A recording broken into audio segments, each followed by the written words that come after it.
What if there was a safe space for you to explore artificial intelligence? What if there was a team of friendly professionals waiting to help you examine what you can do with AI in your courses? Welcome to the world of what if.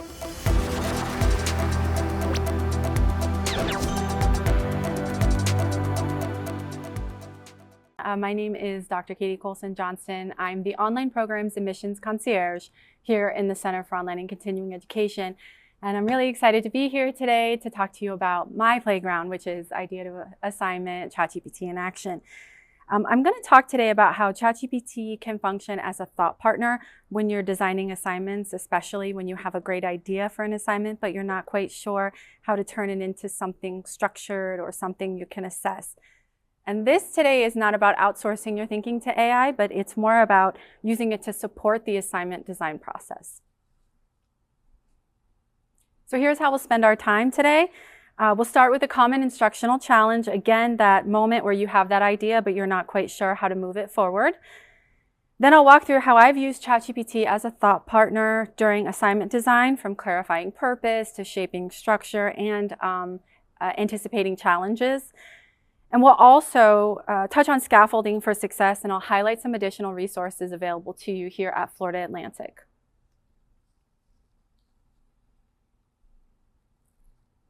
I want you to think about a time where you've had an assignment idea that felt really promising, but also a little overwhelming. You knew what you wanted the students to learn, but translating that into something that tangible, that promoted reflection and learning felt a little bit more difficult than expected. That gap between the idea and implementation is where many of us get stuck, and that's exactly what I want to focus on.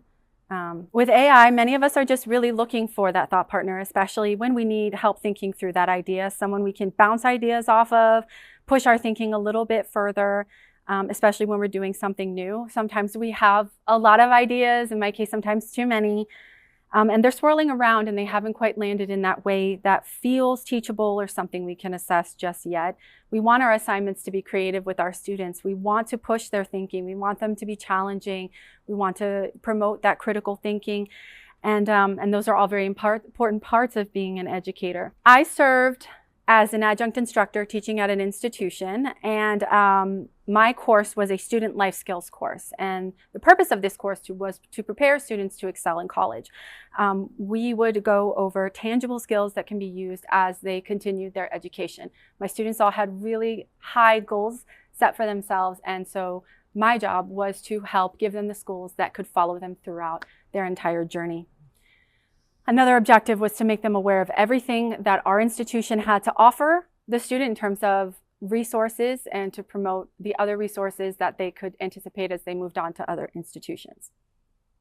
One thing I'd like to do in this class was expose students to challenging activities and challenging assignments while we covered the course material, because I wanted to expose them to things they might expect to, something they might encounter, or something to anticipate in the future. And the biggest way I thought to do that was to create a group project.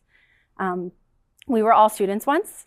Many of us have experienced a group project or two in our time. I have. And as I'm going over this, some of you might be thinking back to the group projects that you've had, whether good or bad experiences. And this course had a very mixed population of student types. So I would have students that were parents and grandparents fulfilling a dream. I would have students making career shifts. I would have students just graduating high school, and sometimes students that were still in high school. And so these students all had very different educational journeys and different exposure to group projects, maybe never or maybe several. So I wanted to promote that in a way where students could learn from each other, maybe build a cohort with one another, and of course learn. I also wanted students to learn how to be responsible academic partners. I wanted them to walk away with collaboration skills, critical and creative thinking skills, and progressing towards large project completion. And that will be apparent when I get into the example. And then finally, there's AI. Many of us are curious about tools like ChatGPT, but we're also a little bit cautious. And I choose to use these tools as a way to, again, be a thought partner to help me organize my ideas, think through things more clearly. And I'm going to highlight it today as a way to build clarity and confidence in the assignments that you're creating, especially, again, when it's something new.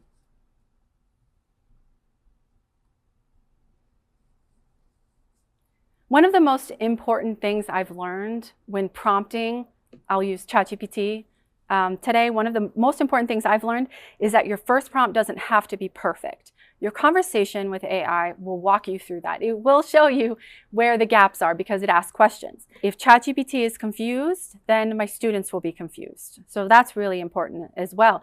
I give context, I review the response, and then I refine. You know, this is too broad. It needs to be more concrete. This won't work for my students. And this process mirrors what we already encourage students to do, which is draft, revise, and refine. This is where I start using it as that design partner in also letting it know the level of the students that are in my course. And you'll see that in one of the examples and what I'm trying to accomplish. So instead of asking it to create the assignment, which I could do, I ask it to help me think. And that makes a big difference in how useful the responses are. For everything ChatGPT gave me, I had something I'd created on my own. This project was intentionally broken or structured up into components to guide students from that early brainstorming to project completion, the final presentation and reflection. And there were checkpoints throughout the semester, which included a group project, a group contract to start. And then I had them do an annotated bibliography, a presentation outline, the final presentation, and then a reflection of the project overall. These checkpoints build the skills progressively. It reduces also, I find, the chances that the students are going to get together 45 minutes before class starts and figure something out because we have made this a semester-long project. A scaffolded design, including that frequent feedback. I would give in-class time to work in breakout rooms. This was a live lecture course taught online through video conferencing platform. So I would give them breakout room time where they could work with one another. That helps build the students' confidence, their progression with the project, their collaboration with one another, and ultimately that project completion. It also helped me meet the course objectives because we're covering all of the topics in the course through the project and those tangible skills that we keep coming back to, the tangible skills that they can use as they continue their education. So I'll move over to ChatGPT and we will get into the conversation that we had together. So again, like I said, for everything I talked through ChatGPT, I had something because I was using it to bounce ideas. I was using it to help me organize my thoughts. So here's my novel of a prompt. I need help. I would like for you to serve as my thought partner in creating a group assignment for my course. So I told it like straight off, we're gonna be working through this together. Again, I could tell it to create the assignment for me, but that's not really what I was going for. So I give it the background. Here are some of the things that I taught in the course. These are the skills for this college skills course. The learning styles, we discussed that. The transition to college for both high school and non-traditional students. Remember I talked about the student types were so different. So I can't just speak to all students transitioning from 12th grade to college because everybody's experience is so different. Financial literacy, financial aid, time management and procrastination, which is a theme throughout the semester. A reading comprehension technique for tough material, note-taking, effective note-taking, math anxiety, how to do online research like using the library online and things like that. Conflict resolution, emotional intelligence, especially in the academic collaboration space, and choosing a major and career, which is also very critical. So I give it the background. I want to create an assignment where a group of 3 students are going to receive a prompt with a fictional student scenario. This student is struggling with one of the topics I've covered, and I want the students to create and present a slideshow that incorporates, you know, the topic itself, what the student is experiencing, and then a plan of action that would lead to the student being successful. So they have to take that scenario and turn it around, put the student on the right track. And I want them to keep in mind that, ChatGPT to keep in mind that we have resources at the institution. And I asked it to help me create scenarios based on the topics that I provided. I said I want the students to personalize their fictional student, which many of them did do, and some of them were really creative and very fun. So we did have a lot of fun with that. So it gives me some positive feedback. I love positive feedback. Who doesn't? And then it gives me the scenario bank. So as you can see, it's going through each one. Now, again, I've created something myself, so I want to see what does it think of that I may have missed. Also, what does this not know that I do? And I'll expand on that when I get into the third scenario, which is what I'll focus on today, is financial literacy and financial aid. So here's the scenario. A student works part-time and receives financial aid, but they constantly worry about money. They don't fully understand their aid package, they're unsure of how refunds work, and they frequently skip buying required materials to save money. The financial stress is affecting their attendance and concentration. It also gives me the core struggle. And I think about that. I don't want to tell the students in the group projects what the core struggle is. They need to identify that, right? So I thought this was a really unique one because as I was reading through mine, this really stuck out to me. It doesn't know exactly what my lesson plan looks like. It doesn't know what the lecture looks like, what the in-class activities look like. One of the things we cover extensively is using credit with care, credit cards with care, scrutinizing credit card offers, understanding interest rates. And this really was applicable to all students. Again, students getting credit cards for the first time, and students also making changes in how they budget their own money now that they've got this new expense of college, regardless of how old they are. So I really focused mine on the student chose to use a credit card with a high interest rate to pay for their tuition. And in my thinking, I'm like, okay, they're going to realize the student should have gone to financial aid. But if I really want to help these students, I want to help them along. I want to make sure that they get to the right idea while giving them a little bit of a hint. I can incorporate a bit about financial aid. So I can keep they used a credit card with a high interest rate and they didn't understand what financial aid was. And that is something I didn't have. So having that, I think, would help the students spark some creativity. Oh my goodness, that's such a good point. Now I know we can think about financial aid office. We can think about financial aid workshops. We can think about their financial aid counselor, different things like that. So that's just one example of how I was bouncing the ideas. I was thought of something different that I hadn't thought of, and I was able to tweak my own scenario based on that. I had an example template for them so that they had a starting point for the PowerPoint, the slideshow presentation. So I liked that it pointed that out. Now it could turn it into a formal assignment with instructions and a rubric for me, very tempting with the rubric part. It could create the prompt handout for me. I've got all that taken care of. So I'm not going to ask it to do it for me because I know how to do it and I have it done. And again, if I wanted it to do all of this for me, I would have asked for it. I could have just asked for it to all be done for me. So what I wanted to do was have it help me think through the rest of my assignments. So I start with that partner contract. So what I wanted students to do was get together in their group and complete a partner contract that said essentially how they wanted to be contacted, how much time that they can expect a response from point of contact, whether it's text, email, and then I would have the students talk about expectations. I would have them talk about accountability, conflict resolution, and all of that. And I had something created, something drafted. Now, a lot of group projects don't incorporate something like this. I think it's a really great way, and I tell the students, you may never see this again. So you take this tool and you create it. You get into a group project and say, I have this idea, I've done this before and it worked. We're gonna do a group partner contract. And that's how you hold each other accountable. And that's also how I hold them accountable. You said this is how you were going to resolve conflict and so on. So it gives me what it could look like. And then it starts asking me questions, what I need from you before drafting.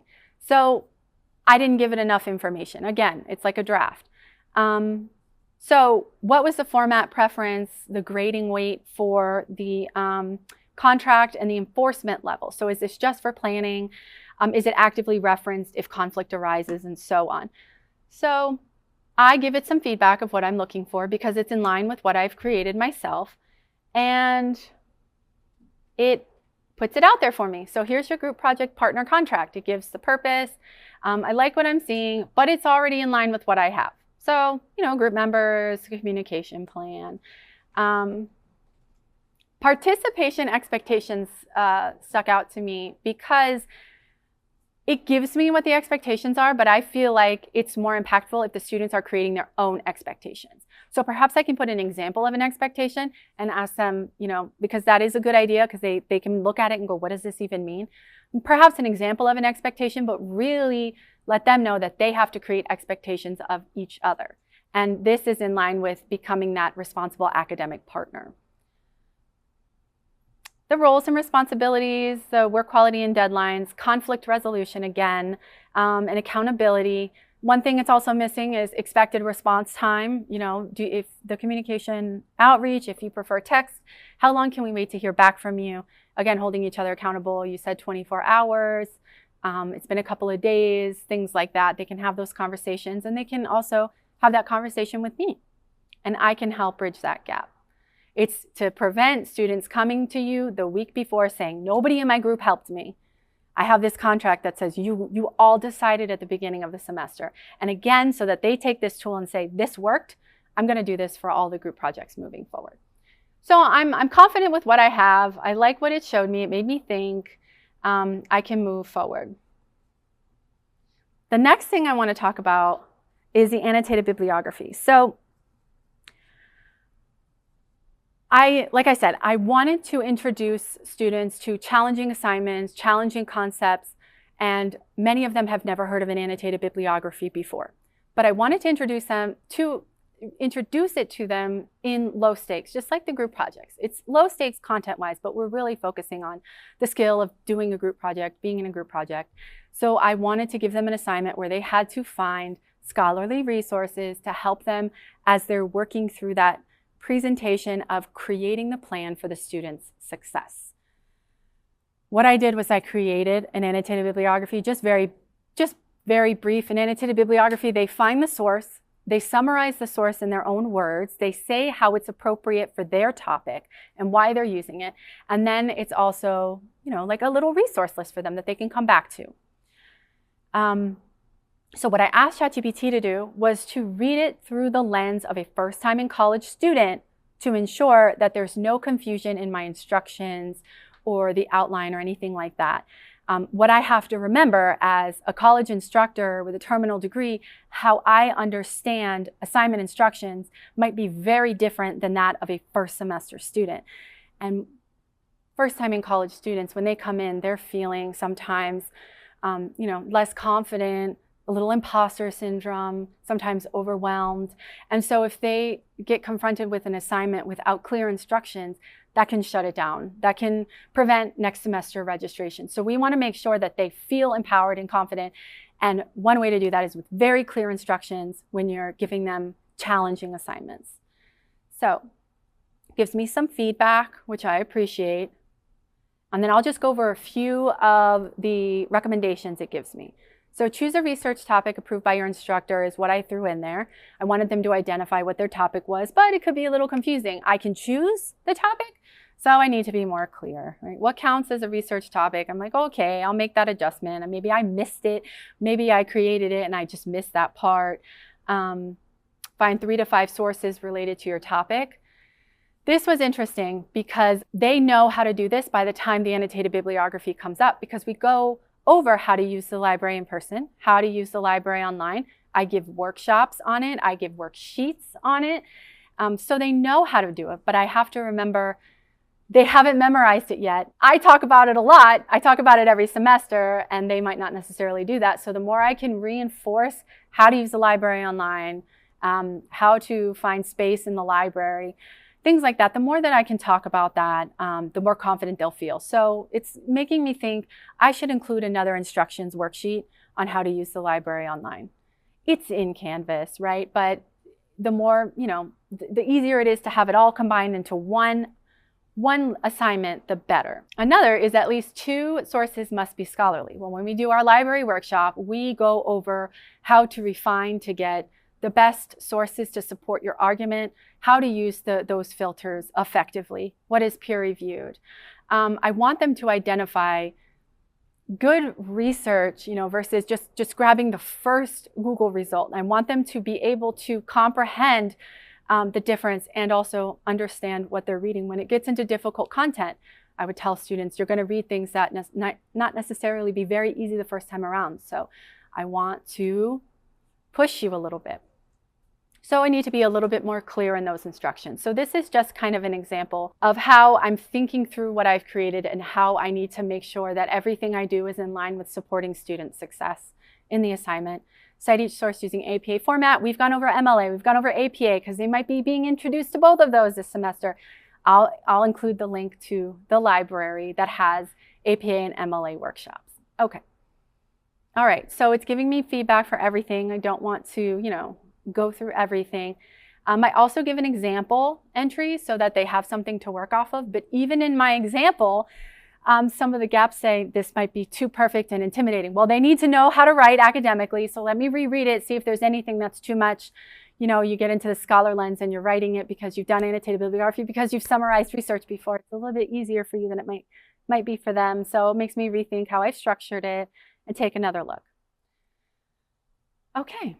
So then it gives you the summary of the overall gaps for first-time students. So I'm happy with what I have. It's given me some things to think about, some things to tweak. We're constantly reflecting on how we can make assignments better, make assignments more clear. So I think this is a great tool to use. I'm happy with it. And this is kind of where I'll end the ChatGPT example for my group project. But I wanted to go over 2 resources that you can use here at Florida Atlantic that are endorsed by the university if this is something that you want to do. So there are 2 sources, or 2 platforms you can use, which is Google Gemini and Microsoft Copilot. So those are endorsed by Florida Atlantic. If you log in using your FAU credentials, you have that protection through Florida Atlantic University. And I wanted to show you kind of the difference. It's going to be similar. Some things might be a little bit different, but I give it the same prompt I gave to ChatGPT, which we already went over, and then it gives me my scenarios.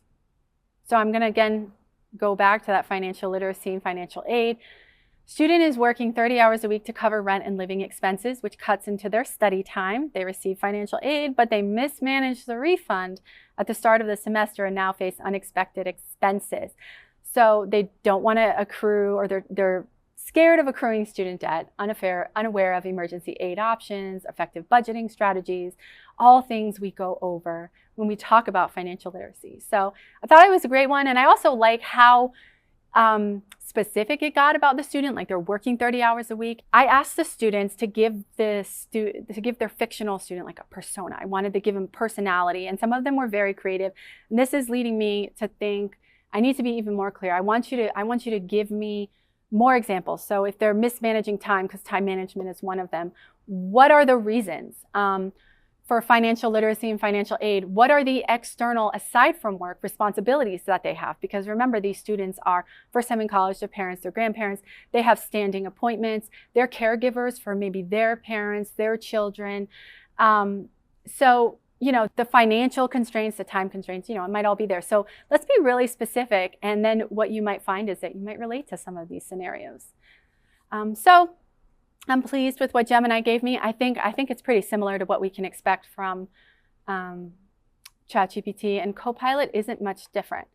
So I think it's very helpful to use either of these. And you can use both of them and get kind of different ideas, because I give the same prompt to Microsoft Copilot. And when we get into the student-facing assignment and I'm looking at, it's giving me some instructions, which is great. I can look at what I've created and work through that. And then the scenario bank. So again, we'll go down to that financial literacy. Interestingly, it gives you 2 scenarios. So it said, I'll do better. I'll give you 2 you can choose from, but it's pretty vague. I want students to figure out what resources that the student needs to use. I want them to identify the challenge. I want them to identify that track. So that's not something that I would include, because also, like I said, we did breakout groups. So if they were confused, I would jump into every breakout group. We would have the conversation. I'm giving them feedback. I'm giving them hints. So we're working it out together. But I think this is a little too vague. So what I would need to do is refine more as I replied to Copilot. So both very different. I just probably wasn't specific enough for Copilot. So again, you have these conversations. You tell it exactly what you want. You can never give it too much information. And sometimes you need to even give it more. So that draft, revise, and refine. I want to talk about something we have here in the Center for Online Continuing Education in Canvas that might be really helpful for you as you think about creating new assignments for your students, especially with our charge being to make students aware and informed of how to use artificial intelligence as they graduate and move into the workforce or continue their education. And as a first semester course, one of my goals was to always introduce students to AI ethically so that they knew how to use it the right way. The variety of my students, they either were very familiar with AI, they were sort of familiar, or they had never heard of it before ever. So we were covering just like a wide variety. And what I wanted to make sure that I did was I had students feel confident that they weren't asking ChatGPT or any AI to do the assignment for them, that they were using it to assist them. So in Canvas, I just put the instructions here, but I'll move over there. The Commons, you can filter out FAU AI Playground and enjoy a list of 64 examples of AI-assisted assignments to help you in your course. You go over to Commons on the left-hand side in the blue bar, and it pops open to everything. You're going to filter and scroll down. You'll see FAU AI Playground. Now, I want to point this out because, again, I do spend some time introducing students to artificial intelligence, and I think having an AI-assisted assignment within this semester-long project would have been a great addition, especially as they were trying to flush out ideas. So I'll focus on elaborating on a topic. You can go, I encourage you to go through all of them and take a look. You can import it, download it, you can favorite it so that you can get back to it. But we have a short video that tells you about what the assignment is. Now this is going to be pretty vague because you're going to make it specific to your class. But with this assignment, you will learn how to use ChatGPT to elaborate on a topic. It will help you investigate topics effectively with ChatGPT. The example they give you here is music, the music industry. Well, okay, if I'm staying with my financial literacy, my topic would be students in financial literacy. So it kind of breaks that out for you a little bit, and you can go through it, how you're giving sample topics for the student if that's what's happening in your case, but not what was happening in mine. But asking ChatGPT to elaborate on your topic. As I'm going through this semester-long project, you have students that can just be looking at it assignment by assignment by assignment to reach the bigger goal, or you can have students that are looking at it as one massive thing and getting overwhelmed and stressed out and then just like withdrawing. So a great way to do this is very early on in the process, say we're going to do an AI-assisted assignment. We can do it in class. I can make it a homework. I think in class would probably, in our live online lecture for first semester students. So that's what I would probably do. But if you're clear enough, you know, a regular assignment would be just fine. So what I liked that it said was to ask ChatGPT to help you elaborate on the topic. And I think that that's good because if you are telling ChatGPT or any of the AIs, Gemini or Copilot, exactly what your topic is, and you ask it to elaborate on it, if it doesn't make sense, then then the student hasn't really comprehended what the topic is, right? So we are identifying a challenge head on. So elaborate on this topic. It says elaborate on this topic by providing pros and cons.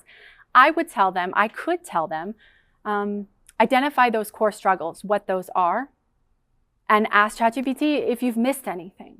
Have the conversation, and then the end result would be the student providing me with the transcript of the conversation. I want to see, I don't want to see what the end result was. I want to see how you got there. Let's show your work.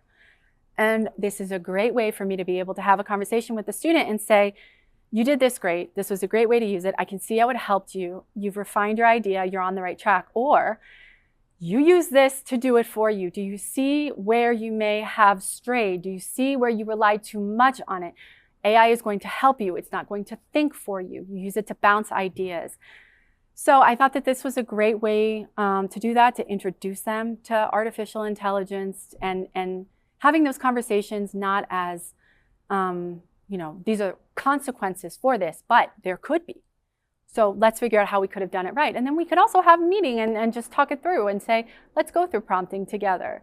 The whole idea is for them to really understand how it can help them in academia and how to do it well.